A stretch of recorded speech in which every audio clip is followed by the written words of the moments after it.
तो एक्सरसाइज शुरू 1.2 शुरू करने से पहले थोड़ा सा बेसिक जान लेते हैं हम किसके बारे में, इरेशनल नंबर के बारे में। ठीक है, किसके बारे में, इरेशनल यानी अपरिमेय संख्याओं के बारे में।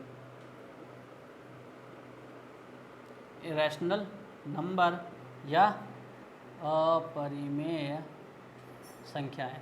तो ये कैसी संख्याएं होती है, जैसा कि हम जानते हैं कि अपरिमेय संख्याएं जो होती है वो क्या होती है, ऐसी संख्याएं जो जिनको अगर मैं क्या करूं, उनको सॉल्व करता हूं, अगर जिन संख्याओं को मैं सॉल्व करता हूं तो वो कभी भी क्या नहीं होती, डेफिनेशन देखते हैं इसका क्या होता है कि वो कभी भी टर्मिनेट नहीं होती, यानी नॉन टर्मिनेटिंग होगी। वो संख्याएं क्या होंगी, नॉन टर्मिनेटिंग होगी,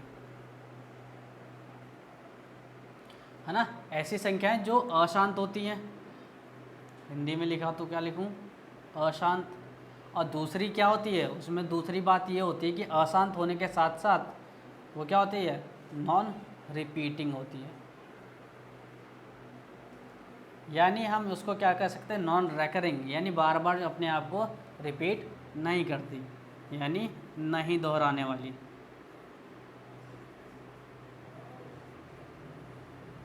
और यही क्या होता है, इसका डेफिनेशन होता है, यानी इसकी परिभाषा।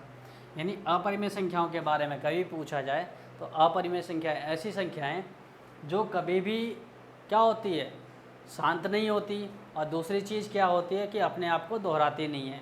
यानी ऐसी संख्याएं numbers which is not terminating and which is not repeating. ठीक है, ठीक है, कि नॉन टर्मिनेटिंग के साथ साथ क्या होती है, नॉन रिपीटिंग। जैसे हमने एग्जांपल ले लिया था, तो एग्जांपल हमने क्या ले लिया, √2, √3, √5। अगर मैं √4 लिखूँ तो उसका रूट तो 2 हो जाता ना, तो ये रैशनल नंबर हो जाएगा। ठीक है, तो ये क्या हो गया, इस तरह की जो संख्याएं जो होती है वो क्या होती है, नॉन टर्मिनेटिंग और नॉन रिपीटिंग या रेकरिंग। ठीक है, तो इनको हम क्या कहते हैं, इरेशनल नंबर यानी अपरिमेय संख्याएं। ठीक है, अब चलते हैं एक्सरसाइज की तरफ। तो एक्सरसाइज 1.2 क्या कह रहा है,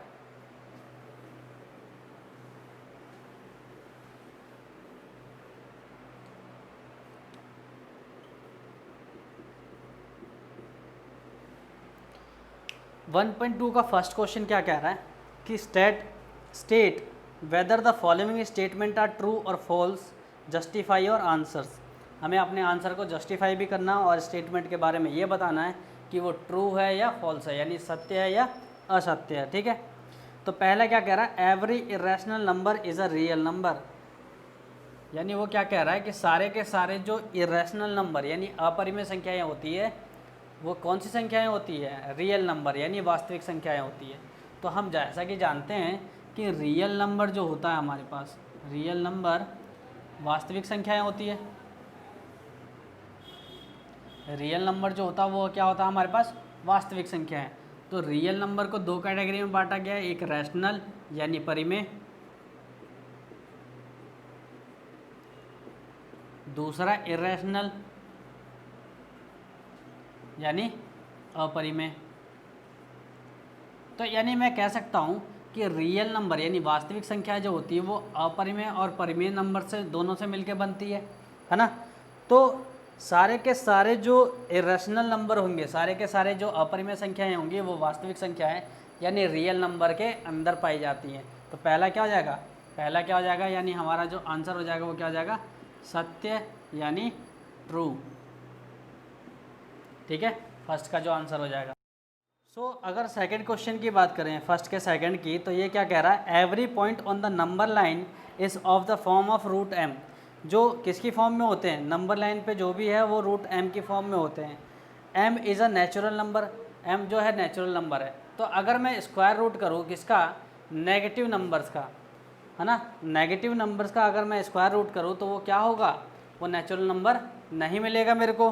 ठीक है, तो ये भी क्या हो जाएगा, हमारे पास सेकंड का जो हो जाएगा वो क्या हो जाएगा, फॉल्स हो जाएगा।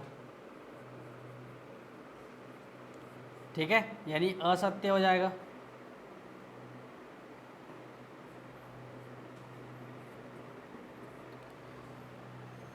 आगे क्या कह रहा है कि every real number is an irrational number. क्या सारे के सारे रियल नंबर जो है ना, वास्तविक संख्याएं जो होती है क्या इरेशनल नंबर होती है, यानी अपरिमेय संख्या होती है।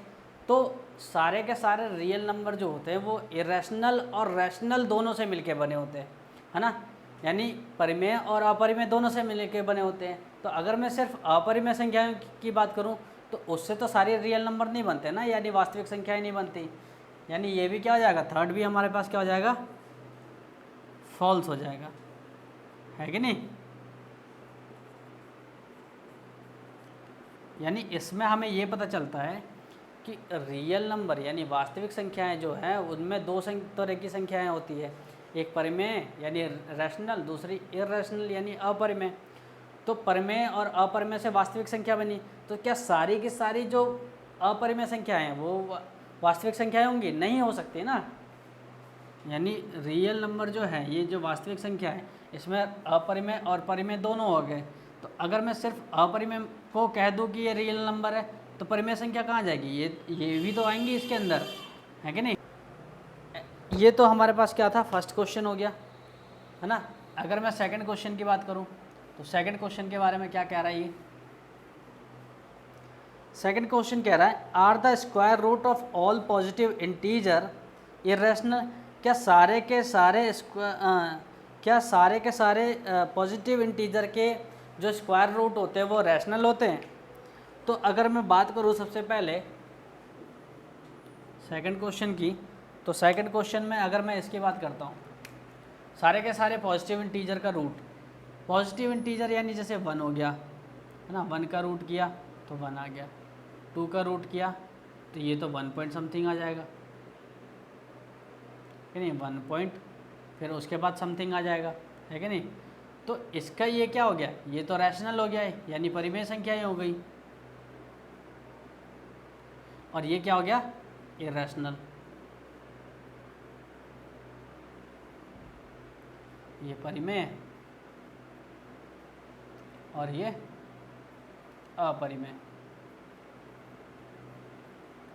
तो यानी हम क्या कह सकते हैं कि ये रैशनल और इरैशनल दोनों के दोनों ही किसके अंदर आते हैं, पॉजिटिव इंटीजर के अंदर आते हैं, ठीक है। ऐसे ही रूट 3 का भी क्या हो जाएगा, अपरिमेय यानी इरैशनल हो जाएगा।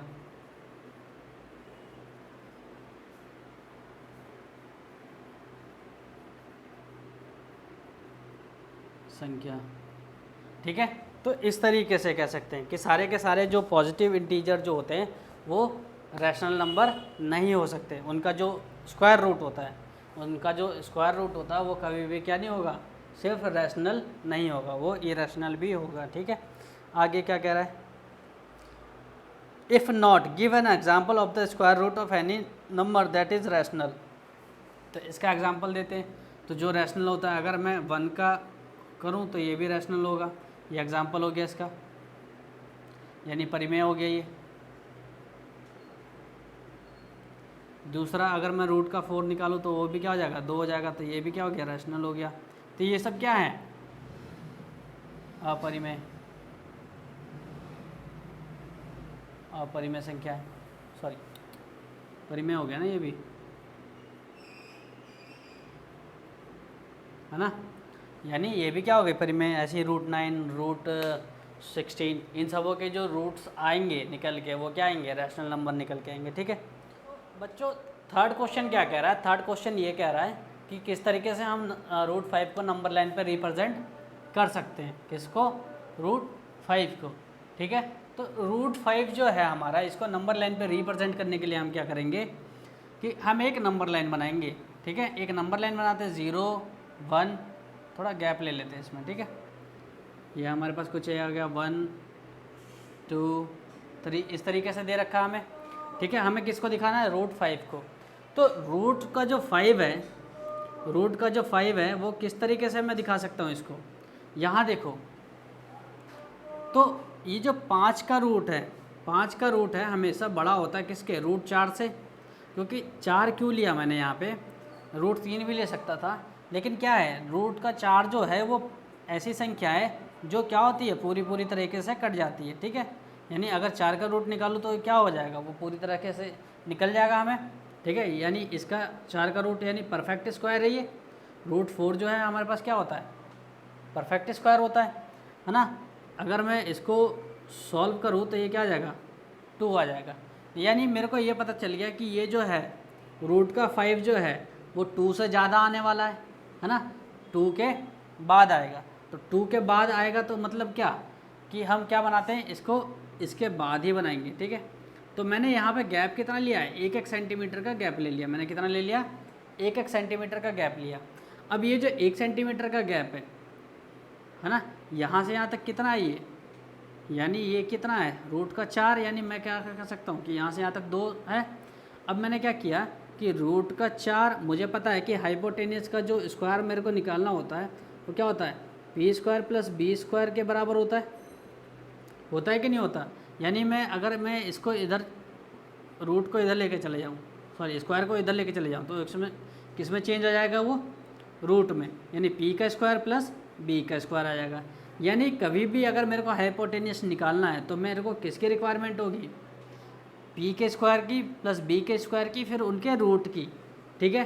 तो यहाँ से यहाँ तक मेरे पास क्या दे रखा है, बी, ये बेस दे रखा है, और यहाँ से यहाँ तक अगर मैं 1 सेंटीमीटर का वो खींचता हूँ, लाइन खींचता हूँ, तो ये मेरे पास परपेंडिकुलर हो जाएगा।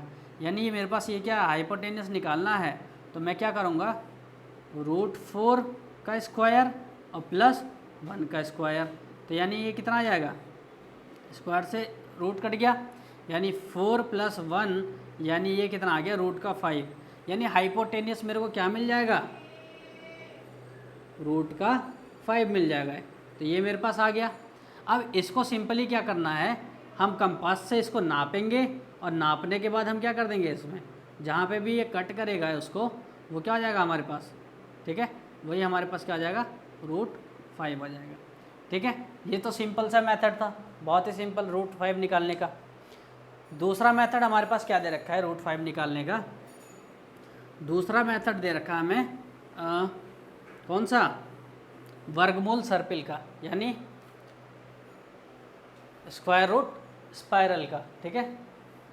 स्क्वायर रूट स्पाइरल कैसे बनाते हैं, तो चलो उसको भी सीख लेते हैं। तो हमारे पास 0 दे रखा है, 1 सेंटीमीटर, ये 2 सेंटीमीटर है, और ये 3 सेंटीमीटर, ठीक है। तो वर्गमूल सर्पिल या वर्गमूल स्पाइरल बनाने के लिए हम क्या करते हैं, यहाँ से हमने 1 सेंटीमीटर का ये लिया, गैप लिया, और वहीं से हमने 1 सेंटीमीटर का ऊपर भी ले लिया। 1 सेंटीमीटर का ये हो गया, 1 सेंटीमीटर का ये हो गया। अगर मैं 1 सेंटीमीटर और 1 सेंटीमीटर का स्क्वायर कर दूँ, यानी अगर मेरे को ये हाइपोटेनियस निकालना है, ये हाइपोटेनियस, तो मेरे को क्या करना पड़ेगा, मैंने सिंपली अभी फार्मूला बताया था कि H = क्या हो जाएगा, P square plus B square, है ना। इसको अंडर रूट में डाल देंगे। यानी अगर मेरे को ये हाइपोटेनियस निकालना है ये, तो मैं क्या करूँगा, इसको एक का स्क्वायर कर दूंगा, जो बेस है मेरे पास, और ये परपेंडिकुलर है उसको भी स्क्वायर करके जोड़ दूंगा। तो 1 + 1 = √2 आ गया। यानी ये मेरे पास क्या निकल के आया, √2, है ना। ये तो √2 आ गया। तो √2 को मैं सिंपली अगर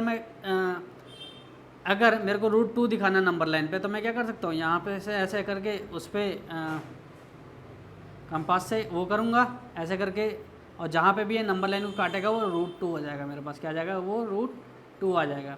ऐसे ही अगर मेरे को क्या निकालना, आगे बढ़ना, मेरे को तो √5 निकालना है, तो आगे चलते हैं। इसको मैंने आगे तक खींच दिया, स्केल से आगे तक खींच दिया। अब यहाँ पे मैं क्या कर लेता हूँ, एक परपेंडिकुलर 1 सेंटीमीटर का फिर लेता हूँ, 1 सेंटीमीटर का फिर परपेंडिकुलर लिया, इसको मिला दिया। तो जैसे ही मैं मिलाऊंगा ये √3 आ जाएगा। तो अगर मेरे को नंबर लाइन पे √3 चाहिए, तो मैं क्या करूँगा, कंपास से ऐसे करके खींचता चले जाऊँगा, और जहाँ पे भी ये खींचेगा वही क्या आ जाएगा मेरे पास, √3 मिल जाएगा। वो क्या मिल जाएगा मेरे पास, ये √2 हो गया, ये √3 हो गया, इस तरीके से मिल जाएगा। ऐसे ही फिर मैंने क्या किया, इसको और आगे तक खींच दिया स्केल से, है ना, स्केल से और आगे खींच दिया। और ये जो है यहाँ से मैंने 1 सेंटीमीटर का फिर से मैंने क्या ले लिया, फिर से मैंने 1 सेंटीमीटर का परपेंडिकुलर खींचा। यानी ये सारे के सारे कितने डिग्री के हैं, 90 के एंगल है, ठीक है। और इसको मैंने क्या किया, इससे मिला दिया। तो जहाँ पे भी ये कट करेगा वो क्या होगा, वो √4 हो जाएगा। यानी ये √4 अगर कितना आता है, 2 आता है, ठीक है। ऐसे ही मैं क्या करूँगा, फिर इसको मैंने आगे तक बढ़ाया, इसको मैंने कहाँ तक बढ़ाया, आगे तक, और यहाँ से मैंने क्या खींचा, 1 सेंटीमीटर का फिर से परपेंडिकुलर खींचा 1 सेंटीमीटर का, इसको मिला दिया। तो ये मेरे को क्या बन गया, √5। और इसको मैं जैसे ही ये करूँगा तो ये मेरे को कहीं ना कहीं जाके 2 से आगे देगा। तो यही जो हो जाएगा मेरे पास क्या आ जाएगा, √5 हो जाएगा। तो ये इस तरीके से हम वर्गमूल सर्पिल बना सकते हैं या वर्गमूल स्क्वायर रूट स्पायरल ईजिली हम क्या कर सकते हैं, ड्रॉ कर सकते हैं। ठीक है, तो यही हमारा एक्सरसाइज था जो एंड हो चुका है।